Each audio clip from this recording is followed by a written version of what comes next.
예, 그래서 식사할 때에 보아스가 르덱에게 이르되 이리로 와서 떡을 먹으며 내 떡 조각을 초에 찍으라 하므로 룻이 곡식 되는 자 곁에 앉으니 그가 볶은 곡식을 주매 룻이 배불리 먹고 남았더라. 예, 이 이야기는 뭐냐면은 식사할 때 우리가 이제 영양식을 먹을 때 보아스가 르덱에게 주는데 이리로 와서는 가깝다 얘기해요. 예수 그리스도와 가까워졌다 얘기해요. 예? 그래서 예수 그리스도와 가까워져서 예수 그리스도의 떡을 먹는 거예요. 말씀을 주님 때문에 이 영의 양식을 깨닫는 거예요. 듣고 깨닫는 자. 그래서 30배, 60배, 100배의 결실을 맺는 그런 상태에 이제 들어가 진입되어 있는 그런 상태가 된 거예요. 그래서 떡을 먹는데 떡은 이 말씀이잖아요. 그래서 떡에도 종류가 있어요. 그 성소 안에 있는 진설병은 어때요? 가루를 내가지고 목회자가 만들어서 놓은 떡이잖아요. 그 떡이 뭐냐? 이 예배 시간에 선포되어지는 떡이에요. 그 떡이. 그래서 만나를 주우러 우리가 가잖아요. 그 만나를 주우러 성도들이 교회에 오잖아요. 그것이 이 말씀으로 목회자가 전하는 말씀이 그 만나와 연합된 이 떡이에요. 그런데 여기서 이제 볶음곡식이 나오잖아요. 이건 좀 달라요. 볶음곡식은 말씀 자체를 깨닫는 거예요. 본인이. 그러니까 여기 곡식을 먹는 수준은 이제 최소한 구역장 이상 돼야 돼요. 뭘 가르치는 사람이나 뭐 이렇게 가겠죠. 뭐 집사님들도 그럴 수 있는데 이 볶음곡식의 전담은 이제 거의 보통은 목회자가 전해주고 그것을 이제 예배 시간에 받아서 각기 가정 속에서 묵상해서 적용하는 이 적용 안 하면 내 거 아니에요. 주님이 내 거 아니에요. 그래서 묵상해야 된대요. 이게 데씹어서 먹어서 소화시켜야 된대요. 그거 아까 말씀드린 거. 예, 기도원의 오해과 스웩 그 상태가 우리 가정 속에서 이루어져야 된다는 거죠. 떡을 먹을 때 내 떡 조각을 이 떡 부스러기를 초에 찍어라. 이 초가 뭘까 이제 고민을 많이 했는데 제가 이제 이해가 되기는 이 초는 이 포도주가 발효가 돼서 초가 되는 거잖아요. 그래서 이 포도주는 구약이고 이 신약은 십자가잖아요. 그래서 아마도 우리가 영의 양식을 먹을 때 십자가로 먹어야 된다. 그 뜻인 것 같아요. 그래서 이 초는 이 독소를 빼준다고 하잖아요. 간의 독소를 빼주고 뭐 이게 꼭 이렇게 소독하는 것 같은 그런 기능을 많이 하니까 이 독성분을 없애서 부패를 막는. 그래서 예수 그리스도의 십자가가 이 초처럼 강력한 파워를 내잖아요. 그래서 네가 영의 양식을 먹을 때 이 초에 찍으라는 것은 십자가에 찍어서 이 구약을 십자가로 전환시켜서 구약이 십자가로 전환돼서 신약으로는 어떻게 믿음으로 우리에게 들어오는지를 이해하는 그 정신으로 초에 찍어서 말씀을 먹어라. 이렇게 이해가 돼요. 예, 그래서 룻이 곡식 빼는 자 옆에. 근데 룻이 곡식 빼는 자 옆에 하는 거, 이 소년들 옆에, 목회자 옆에 있어야 돼요. 예, 룻이 이제 이거 지나면 이제 이 오후 예배 때 다른 얘기 하겠지만은 어쨌든 이 볶은 곡식을 이 룻이 곡식 빼는 자 옆에 곁에 앉는 거예요. 목회자 가까이 들러붙어 있어야 된다는 거예요. 이 소녀들과도 가까이.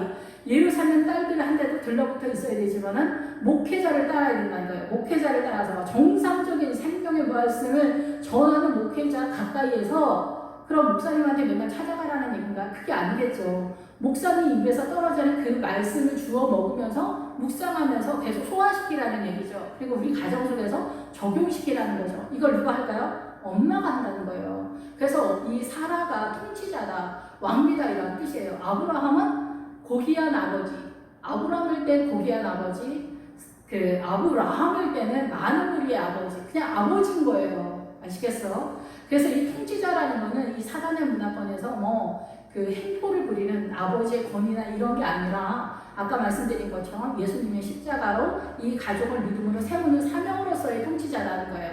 영적 파워를 가져다가 이 가족들에게 먹이는 사명을 엄마가 한다 얘기예요. 말씀을 먹이는.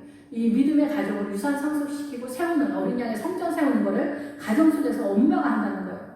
아버지가 어떻게 밖에 나가서 일하는 것도 정신없는데 말씀 받고 기도하고 언제 그렇게 하냐고. 사명이 틀리다는 얘기예요. 예, 우리 시기의 통치권은 아니지만 어쨌든 그래서 이 볶음곡식은 천하게 하다예요.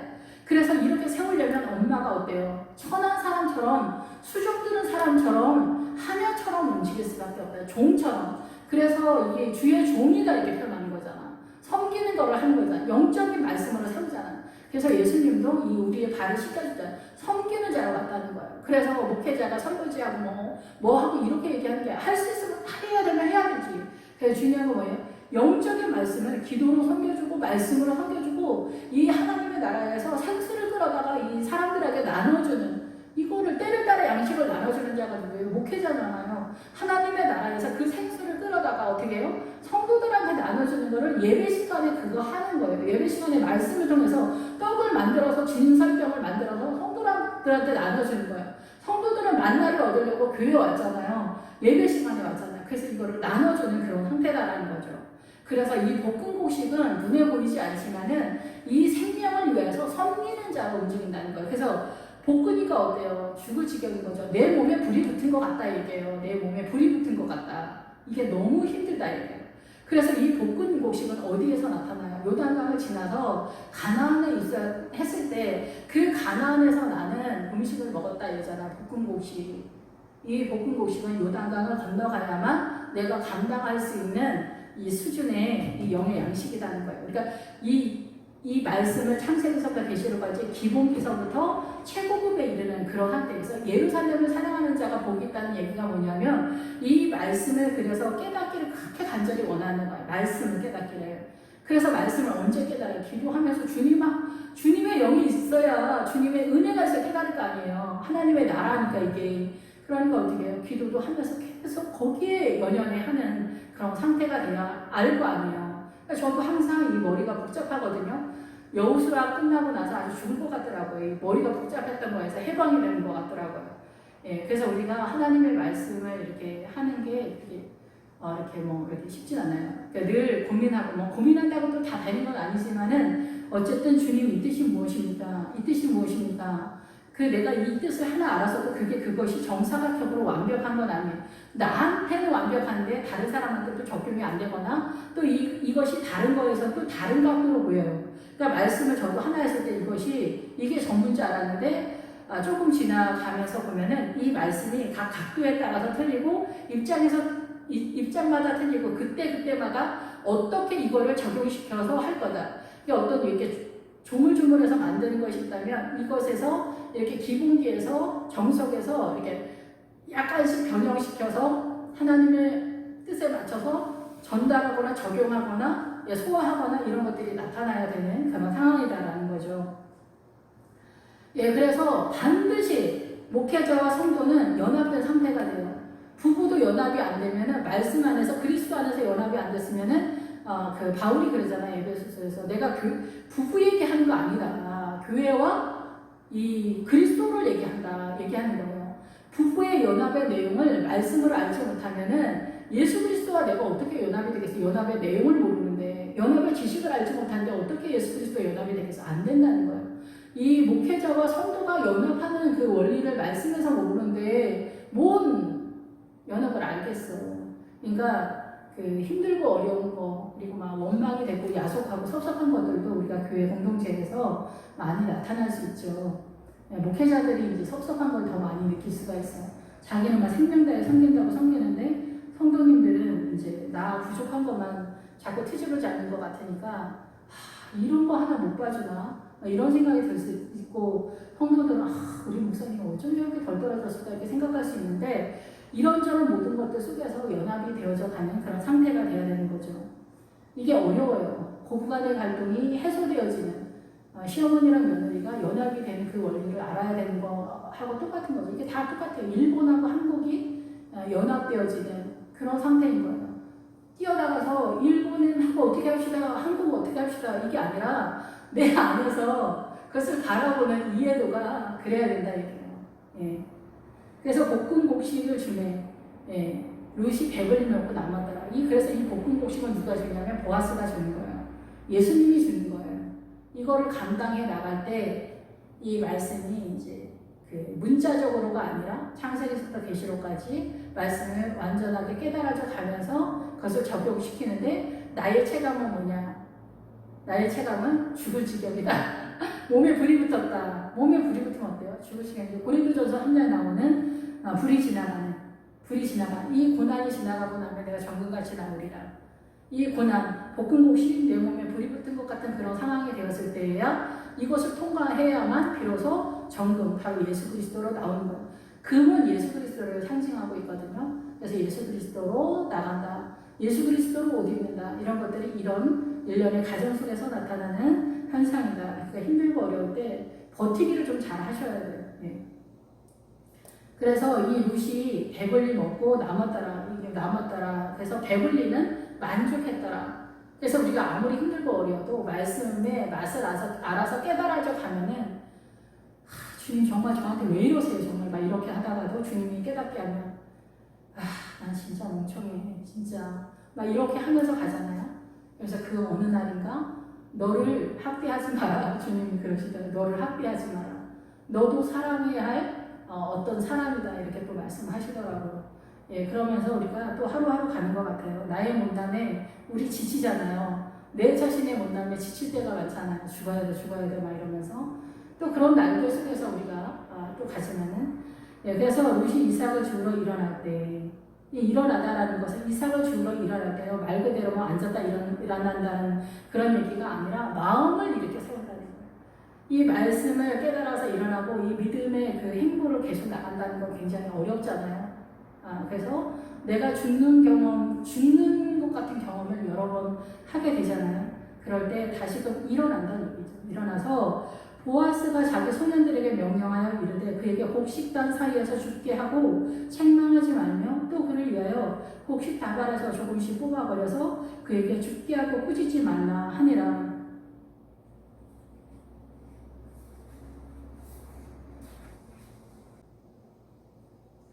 소년들에게 명령하여, 이 소년들은 목회자가 성도들을 이렇게 섬기는 그 상황에서 명령하여 이르되 그에게 곡식단 사이에서, 곡식단은 이제 단을 이룰 정도의 그 추수를 한다는 거잖아요. 추수는 뭐예요? 세상을 끊는 그 내용이 추수예요. 이 세상을 끊는 그 내용이 전환이 되면 하나님의 나라를 깨닫는 걸로 나가기 때문에 이 곡식단을 하려면 얼마나 힘들겠어요.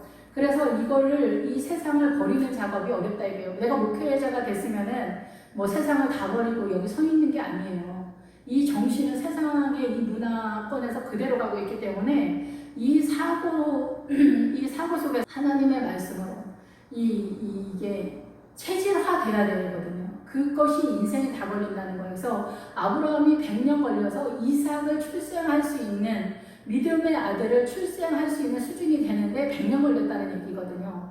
그래서 목회자도 그렇고 성도도 그런데 목회자에게는 더 많은 고난과 더 많은 은혜를 주는 거죠. 예. 네, 그래서 그 길을 가는데 이 곡식단 사이에서 죽게 하고 네가 주라는 거예요. 말씀을 잘 주라는 거예요. 그러니까 성경 공부도 해야 되고 막 바쁘죠. 그러니까 주라는 거예요. 성도들한테 말씀을 주라는 거예요. 곡식을 주라는 거예요.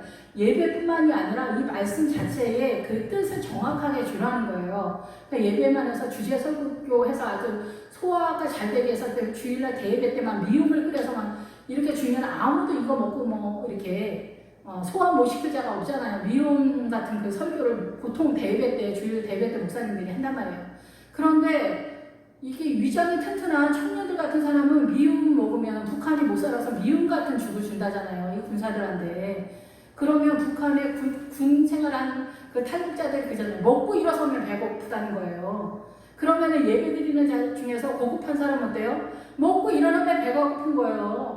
목사님 너무 약해요. 예배 한 2시간 해야 되지 않겠어요? 막 이렇게 예배 한 3시간 해야 될 것 같아요, 목사님. 막 이렇게 분위 정도는 해야 될 것 같아요. 이렇게 그래야 배부를 것 같아요. 그리고 목사님 좀 세게 말씀해 주세요. 말씀 하나하나 깨닫게 막 풀이 확실하게 해주세요. 막 이럴 수 있다는 거예요.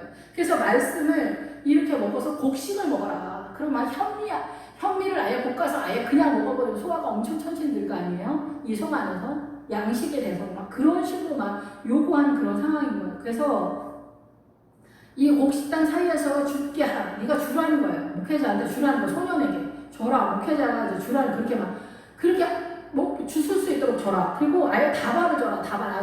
손으로 묶어서 막 빼가지고 막 줘라. 이렇게 얘기해요. 책망하지 마라. 상처 주지 마라. 이렇게 하다 보면 우리 또 막 복잡해지잖아요. 교회에서 이렇게 하다 보면 성경 공부하면 뭐 시간을 뭐 어겼네 뭐 하네 이제 5만 걸로 이제 사단이 또 날리피면 우리는 그렇다 하면 속아 넘어가면서 김지사 때문에 일이 이렇게 안 된다 뭐 하면서 목사님 뭐 성경 공부 뭐 너무 길어요. 막 이렇게 얘기하고 막 얘기하면서 또 난리 법석을 한단 말이에요. 그럴 때 상처 주지 말고 혼란스럽게 하지 마라. 이렇게 얘기하는 거예요. 조심스럽게 은혜 중에 잘할 수 있도록 기도로 준비하면서 이 곡식을 뽑아서 주는 잘 먹을 수 있도록 받아서 가기를 원하는 그런 환경과 분위기 조성 이런 것들을 잘 할 수 있도록 해야 된다. 이런 뜻이라고 봅니다. 뜻은 원래 그래요. 상처랑 혼란스럽게 하지 마라. 뭐 이렇게 부끄러움을 주지 마라. 이런 얘기예요. 예. 그래서 우리 설교 듣고 또 시험 드는 사람들 많잖아요. 예. 근데 뭐 너무 또 상처받았다고 그렇게 너무 그러는 것도 문제지만은 너무 조심스럽게 하면 미움만 주게 되거든요. 그러니까 서로 간에 조절을 좀 해야 된다는 거예요. 조절로 믿음 안에서.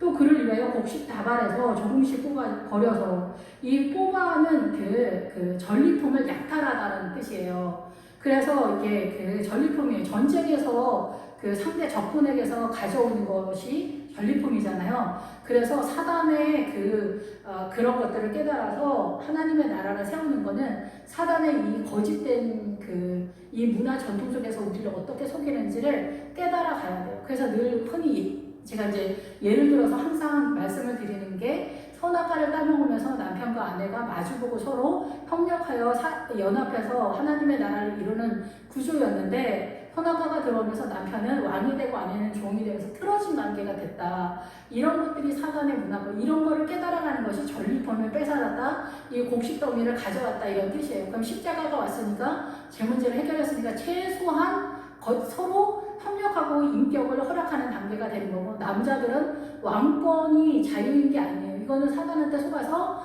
폭력자가 되는 거예요. 사악한 통치를 이루는 그 자리에 대해 이거 내려와야 된다는 거죠. 이것이 내려오고 이 내려오는 거를 남자들이 잘 못하는 거예요. 남편한테 부인한테 이제 말대꾸한다. 남편한테 우습게 한다. 이런 말들이 사실은 이 사단의 문화권에서 쓰는 그런 말들인 거죠. 예, 이런 것들이 다 잘못된 거예요. 예.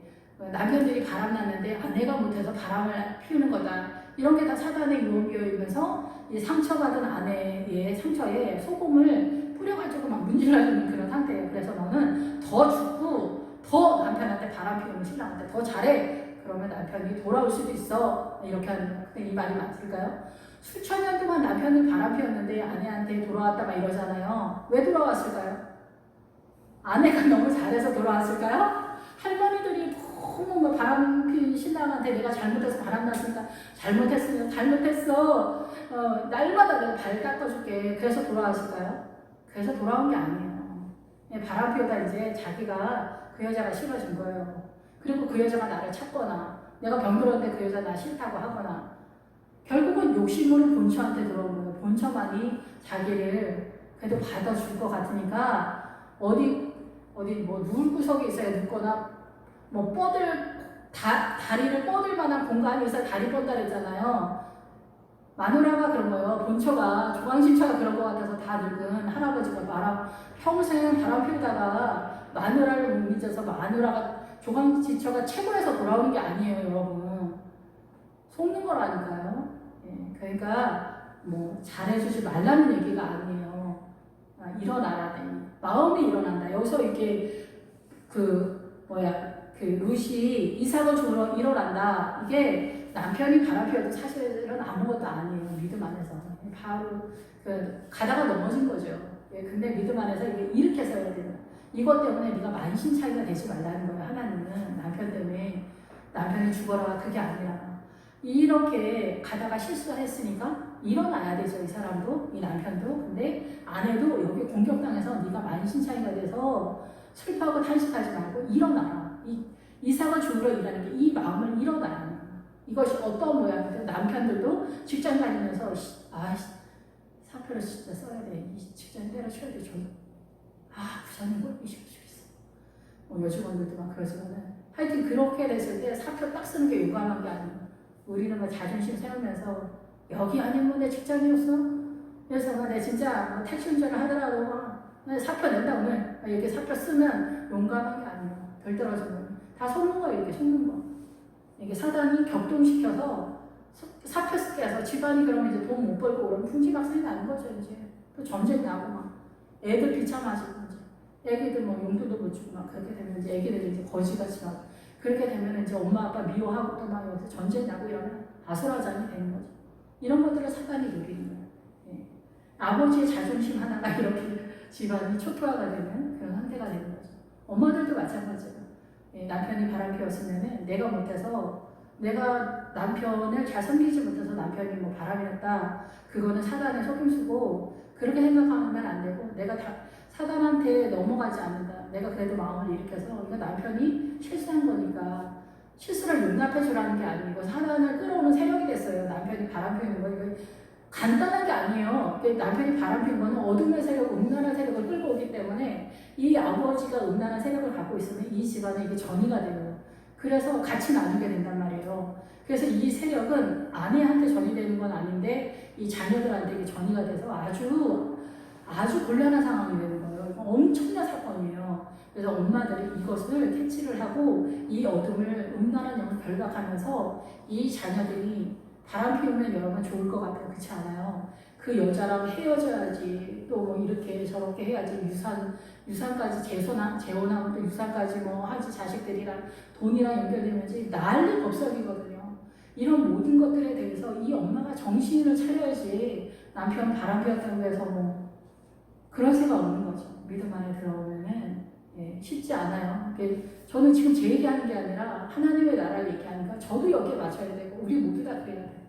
그래서 사고 한 번 치면은 그거 수습하는데 10년이 후딱 가잖아요. 남편 바람 피워서 바람 피우는데 난리지. 그거 이제 또 그 여자랑 헤어지고 돌아오는데 또 한 3년 이상 걸리거든요. 3년 지나면은 이제 그 난리 피웠다가 돌아와요. 주변에 있는 사람들 다 그래요.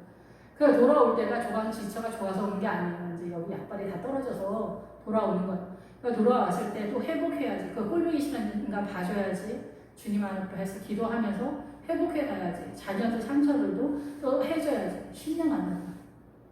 그러니까 어려워요. 이러한 일들을 우리가 우리의 삶의 적용 속에서 누가 적용해? 목사님이 적용하는 게 아니에요. 계속 말씀을 드리지만 가정 속에서 본인이 이 믿음을 세워가야 돼. 자녀 문제, 남편 문제, 내 자신 문제. 예, 내가 똑바로 서면은 자녀나 이 가정도 똑바로 서게 되어 있어요. 그 성령님의 은혜로 여기가 또 전이가 되기 때문에 거룩한 영이 움직이기 때문에 그렇게 되는 거죠. 그러면서 믿음의 유산 상속 받아지는 가정이 되는 거예요. 그래서 이 곡식다발에서 뽑아서 준다는 거는 이렇게 사단의 세력을 아주 공격적으로 이제 전리품을 가져오는 거예요. 예, 그런 상태가 되는 거예요. 초등학교 때 1 더하기 1은 2 뭐 이런 거 배우지만은 고등학교 수학을 배우는 사람은 어마어마한 실력이잖아요. 예. 그런 것처럼 여기 이제 그 곡식다발에서 막 곡식다발을 받는 것 같은 그런 상태로 엄청나게 일어나는 그런 상태다라는 거죠. 예, 그래서 여기 곡식다발에서 이 곡식 단어가 오멜이라는 그런 단어를 써요. 그래서 이 오멜은 보리를 떠니까 한 에바쯤 에바는 한 20리터 정도, 22리터 정도 되는데 이 오멜은 10분의 1에 해당되어지는 단위거든요. 예, 그래서 이 곡식다발이 이제 나중에 점점 성숙되어져 가는 그런 상태가 된다는 거예요. 조금씩 뽑아서 그에게 죽게 하고 꾸짖지 말라. 여기서 꾸짖지는 말라라는 거는 비난하거나 부패하지 않도록 도와줘라 이렇게 얘기하는 거예요. 그래서 이 룻이 나중에 이렇게 성숙되어지면은 이 룻이 다시 나오미, 어머니가 섬기는 상태, 교회가 섬기는 상태, 그 상태가 되면 여기도 이제 목회자가 되는 그런 상태잖아요. 교회 공동체에서 이제 아이들을 양육해서 목회자로 키우자는 그런 그 목회자가 커서 다시 이 교회를 섬기는 그런 구조를 이 로기에서 띠고 있다. 이렇게 볼 수가 있습니다. 예, 그래서 이렇게 교회 공동체 꼭 목회자가 아니더라도 성도들도 이렇게 비난하지 말고 부패하지 않도록 잘 섬기는 그 일을 소년들이 해주는 거예요. 그리고 이 말씀 덩이를 이렇게 뽑아주는 그런 상태로 나아가고 있다라는 것입니다. 우리 모두 다 이 베들레헴에서 진입되어서 하나님의 나라 말씀을 맛보아하는, 그래서 이 우리의 사고가 다 하나님의 나라적으로 움직이는 그 통치권 속에 있기를 바랍니다. 기도하겠습니다. 할렐루야. 주님, 부족하고 연약합니다. 하나님의 나라가 우리의 생명 가운데 세워져 가는 일에 있어서 우리 일생에 시간이 필요합니다. 그래서 주님은 우리에게 너희들 이쪽 저쪽 돌아다니거나 시간을 낭비할 수 있는 여유가 없다 이렇게 말씀하십니다. 사실상 아브라함이 100년이 걸려서 그 믿음의 아들을 얻는데, 믿음을 유산 상속시키는 근본적인 아들을 출생하는데 100년이 걸렸습니다. 아버지, 우리의 자녀들을 양육하는 것에 있어서 보다도 지각을 사용해서 깨달아 듣고 깨달아 30배, 60배, 100배의 결실을 맺는 베들레헴에 입성한 저희들로 주님 이끌어 주시옵소서. 예수 그리스도의 이름으로 기도했습니다.